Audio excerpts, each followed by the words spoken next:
Ça, c'est ta peinture. Et comme tu disais, c'est toi qui crées ton papier. Parce que tu n'as pas envie d'acheter un papier dans le commerce. Tu veux savoir comment tu fais et sur quoi tu peins.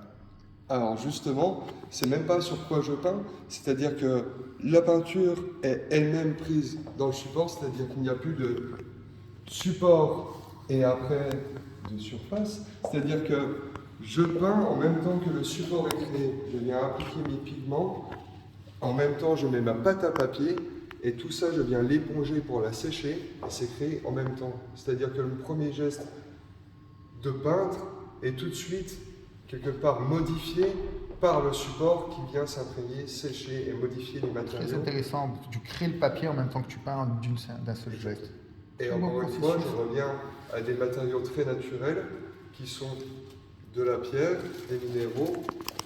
Et ma base, ça va être des pierres comme ceci, que je viens broyer et appliquer avec des liants tout aussi naturels. C'est quel liant? Le liant, ça va être l'amidon de patate ou alors l'huile de lin pressée dans des moulins artisanaux. Donc encore une fois, c'est une connaissance des matériaux pour appliquer des techniques spécifiques. C'est très beau aussi le fait que ce soit pas stable, que ça bouge, que ça perde, que ça. J'aime que ça soit vivant et qu'on n'ait pas, soit pas devant quelque chose qui soit fixé pour l'éternité, ce qui est une illusion, parce que même si c'est la Joconde ou d'autres peintures, elles sont tout le temps restaurées, il y a tout le temps de la craquure, et j'aime que ce soit une peinture qui accepte ses défauts. Une peinture qui vit. Une peinture Comme qui. je dis, une peinture. On peut pas arrêter le temps. Je ne dirais pas autonome parce que c'est pas réellement ça, c'est plus une peinture vivante qui continue à vivre, à être dégradée, mais volontairement par elle-même. Et c'est quelque chose qui est accepté par ma part.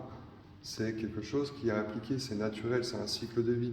Bien sûr, la restauration peut être intéressante à un certain moment de dégradation, mais il y a quand même le fait que la peinture vient se froisser, justement le papier vient s'imbiber, vient se replier, il y a le déplacement de l'œuvre dans différents endroits, et tout ça, ça crée la peinture elle-même. C'est le territoire de la peinture dans le sens large. Ce n'est pas juste l'artiste face à son pinceau, c'est tout ce qui engendre, ses déplacements aussi.